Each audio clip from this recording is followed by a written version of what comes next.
Hello everyone, सभी को मेरा नमस्ते। आज अपन अपनी एनसीईआरटी की एक्सरसाइज 3.1 सॉल्व करेंगे, ठीक है ना। लास्ट वीडियो में अपन ने देखा था चैप्टर 3 का इंट्रोडक्शन। आज इससे रिलेटेड है अपनी एक्सरसाइज। देखिए इसमें हमें क्या कह रहा है कि classify each of the followings. कहने का मतलब है जो हमारे पास ये 8 डायग्राम्स दे रखे हैं, इनको हमें क्लासीफाई करना किसमें कि कौन सा सिंपल कर्व है, कौन सा सिंपल क्लोज्ड है, कौन सा पॉलीगन है, कौन सा कॉन्वेक्स है या कौन सा कॉनकेव पॉलीगन है। तो अपन ने लास्ट वीडियो में ये देख लिया था सब, इन सब की डेफिनेशन की कौन क्या होता है। अपन उसी को सॉल्व करेंगे, ठीक है ना। तो सबसे पहले सिंपल कर्व मैंने बताया था। सिंपल कर्व क्या होता है? सिंपल कर्व वो है जो एक प्लेन सरफेस पे ड्रॉ किया जाएगा विदाउट लिफ्टिंग अ पेंसिल, ठीक है ना। तो देखिए हम यहाँ से स्टार्ट करते हैं, इसको हम ड्रॉ करते हैं without pencil, lifting a pencil हम इसको इजीली ड्रॉ कर पा रहे हैं। तो ये हमारा एक सिंपल कर्व हो गया। इस तरीके से इसको देखिए, ये भी हो गया। क्या ये है? ये नहीं है। क्यों? क्योंकि मैंने जो अंदर का सर्किल ड्रॉ कर लिया, तो मेरे को बाहर के सर्किल को ड्रॉ करने के लिए पेंसिल को लिफ्ट करना ही पड़ेगा। तो ये हमारा सिंपल कर्व नहीं होगा। ऐसे ही हम फोर्थ को देखते हैं, तो हम ये इसको सिंगल पेंसिल से ड्रॉ तो कर पा रहे हैं विदाउट लिफ्टिंग, बट मैंने ये भी बताया था कि सिंपल कर्व में कोई भी लाइन आपस में इंटरसेक्ट नहीं होनी चाहिए। तो देखिए कितनी जगहों पे इंटरसेक्ट हो रही है, ठीक है ना। तो ये भी नहीं है। इस तरीके से हम फिफ्थ वन को देखते हैं, तो ये ईजिली ड्रॉ कर पा रहे हैं हम, कोई प्रॉब्लम नहीं है इसमें। तो ये है सिक्स्थ वन, ये भी हो गया हमारा ड्रॉ। सेवेंथ वन इसको हम फॉलो करते हैं, तो ये भी हो गया। और एट्थ के लिए देखिए हमने ये सर्कल ड्रॉ किया, फिर हमें पेन लिफ्ट करना पड़ा, लाइन ड्रॉ की, फिर पेन लिफ्ट करना पड़ा, फिर ये ड्रॉ किया, ठीक है ना। तो इसलिए ये भी नहीं। तो कहने का मतलब मेरा सिंपल कर्व कौन से हो गया इसमें? फर्स्ट, सॉरी इससे लिख लेते हैं।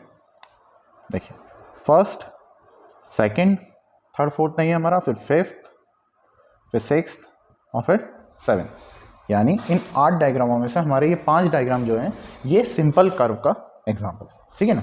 फिर देखिए, फिर ये हमसे पूछ रहा है कि सिंपल क्लोज्ड कर्व कौन से हैं। तो सिंपल क्लोज्ड कर्व कौन से होंगे कि पहली बात तो कर्व को हमारा सिंपल कर्व होना चाहिए उस डायग्राम को, और ऊपर से उसमें कोई भी ओपन सेगमेंट नहीं होना चाहिए, यानी वो अपना पाथ कंप्लीट करके क्लोज्ड होना चाहिए, ठीक है ना। तो देखिए अब पहले तो क्या इसका केस होगा कि वो सिंपल कर्व होना चाहिए। तो मतलब ये 5 कर्व हमारे सिंपल कर्व थे, बाकी को तो हमें अब देखने की जरूरत ही नहीं, ठीक है ना। फर्स्ट को उठाते हैं। देखिए ये कंप्लीट ड्रॉ हो गया। अगर मैं यहाँ से इसको चलता, देखिए ठीक है ना, अगर मैं यहाँ से स्टार्ट करता, ये स्टार्ट किया, ये किया, ऐसे ऐसे, और ये कंप्लीट, ठीक है ना। तो ये हमारा एक क्लोज कर्व हो गया। ऐसे ही मैं इसको किसी भी पॉइंट से स्टार्ट करता, वहीं खत्म कर देता, ये भी इजीली हो रहा है। फर्स्ट सेकंड के बाद हमारा फिफ्थ वन, ये देखिए ये भी एक क्लोज कर्व है। सिक्स्थ वाला भी अपना सर्किल कंप्लीट कर लिया, ये भी है। हाँ सेवेंथ में आप ये कंफ्यूज नहीं हो कि सर ये तो एक सर्कल है ही नहीं, बट ये देखिए ना, जैसे मैंने स्टार्ट किया, ये घुमाता चला गया, यहाँ आया, और ये, तो इसने तो अपना पाथ कंप्लीट कर लिया, और ये पूरा पैक भी है, कहीं इसमें ओपन लाइन है ही नहीं, ओपन सेगमेंट है ही नहीं। तो ये भी एक क्लोज्ड कर्व है, ठीक है ना। तो इट मीन्स हमारे जितने भी इसमें सिंपल कर्व थे वो सारे क्लोज्ड कर्व ही थे। तो ये हमारा इसका आंसर हो गया। अब आता है हमारा third one is polygon. Polygon क्या होता है?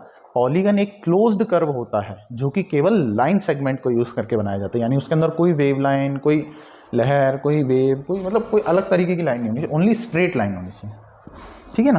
कैसी भी लाइन हो वो स्ट्रेट होनी चाहिए। देखिए तो अब मैंने क्या बताया, पॉलीगन क्या है?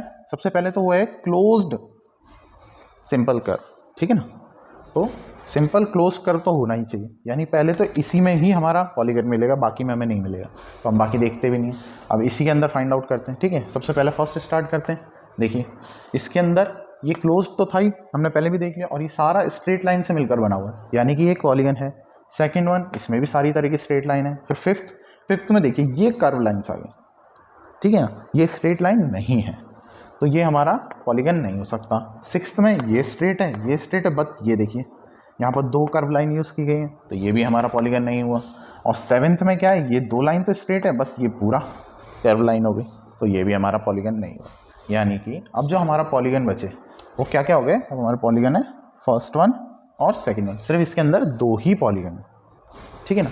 अब बात आती है कॉन्वेक्स पॉलीगन की। तो कॉन्वेक्स पॉलीगन क्या होगा? उसके लिए कंडीशन क्या है? पहली बात तो पॉलीगन होना चाहिए, दूसरा उसके जो सारे एंगल होंगे वो 180 से लेस होने चाहिए, ठीक है ना। तो सबसे पहली कंडीशन क्या है? वो पॉलीगन होना चाहिए। पॉलीगन हमारे पास 2 ही हैं, 1 और 2। तो इसमें देखते हैं हम, देखिए इसमें पहली बात तो एंगल कितने बन रहे हैं? 1, 2, 3, 4 और ये 5वां एंगल, ठीक है ना। तो ये हमारा 180 से कम है, ये भी कम है, ये भी कम है, ये भी कम है, बट क्या ये वाला एंगल 180 से कम है? देखिए अगर मैं इस लाइन को यहाँ तक बढ़ाता तो ये एंगल मेरा होता 180, और ये तो एक्स्ट्रा इसमें जुड़ रहा है, यानी 180 प्लस ही है ये, तो ये हमारा 180 एंगल नहीं है, यानी उससे ज़्यादा का एंगल। चाहे इस लाइन को मैं यहाँ बढ़ाता तब भी ये देखिए ये 180 होता और ये 180 प्लस जाता, यानी कि इसमें 4 एंगल तो मेरे 180 से लेस हैं बट एक एंगल 180 प्लस आ रहा है, तो ये हमारा कॉन्वेक्स नहीं हो सकता। अब इस तरीके से हम सेकंड में देखते हैं इसमें कितने एंगल हैं, 1 2 3 4, ठीक है ना। 180 एंगल कैसे बनता है, इस तरीके से देखिए, ऐसा कोई भी एंगल नहीं है जो इसमें 180 हो, सारे के सारे एंगल हमारे लेस देन 180, यानी कि ये कंडीशन फुलफिल करता है।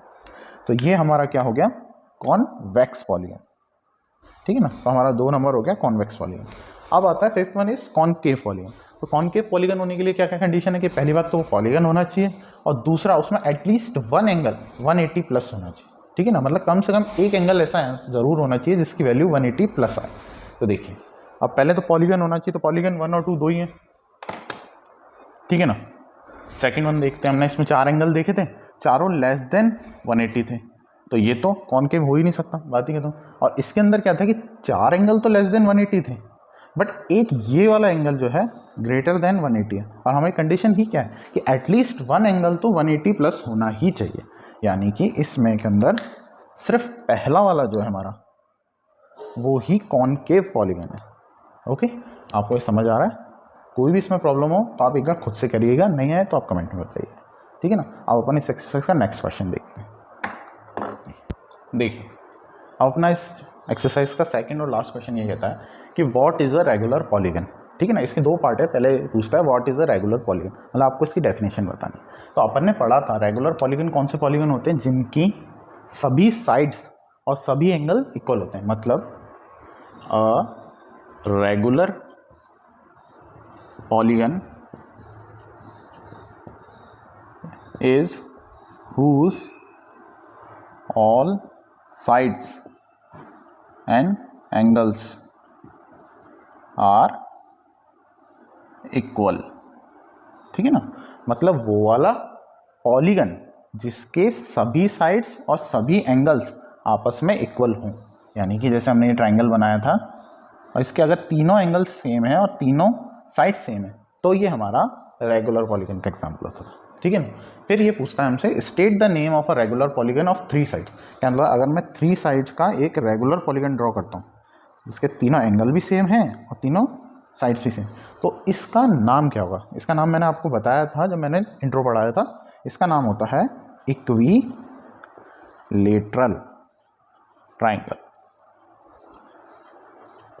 ट्राइंगल तो ये था ही, 3 साइड से बना है, हमें पता ही था।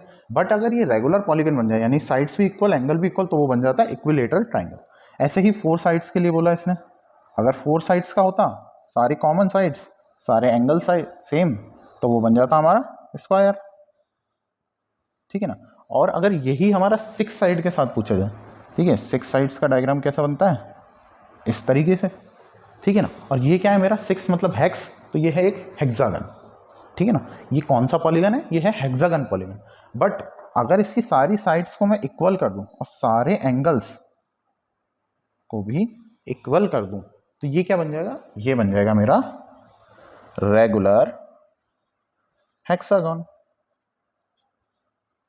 ठीक है ना। आपको आ रहा है समझ में, नहीं आए तो मुझे कमेंट में ज़रूर बताइएगा। बट मैं होपफुली उम्मीद करता हूँ कि आपने मेरी एक इसकी प्रीवियस वीडियो चैप्टर 3 का इंट्रो देखा होगा, क्योंकि ये सारे सॉल्यूशन या सारे आंसर उसी से रिलेटेड हैं। नहीं देखा हो तो मैं इसमें डिस्क्रिप्शन में उसकी लिंक ऐड कर दूँगा, आप एक बार ज़रूर देखिएगा, ठीक है ना। तो आपकी एक्सरसाइज 3.1 बस इतनी सी थी, बहुत छोटी सी एक्सरसाइज थी। तो नेक्स्ट वीडियो में अपन इससे आगे की एक्सरसाइज 3.2 करेंगे, उसके लिए भी आपको इंट्रो वीडियो देखना ज़रूरी है, तो एक बार ज़रूर देखिएगा उसको, ठीक है ना। And don't forget to like, subscribe and share. जब तक के लिए स्टे ट्यून्ड, थैंक यू।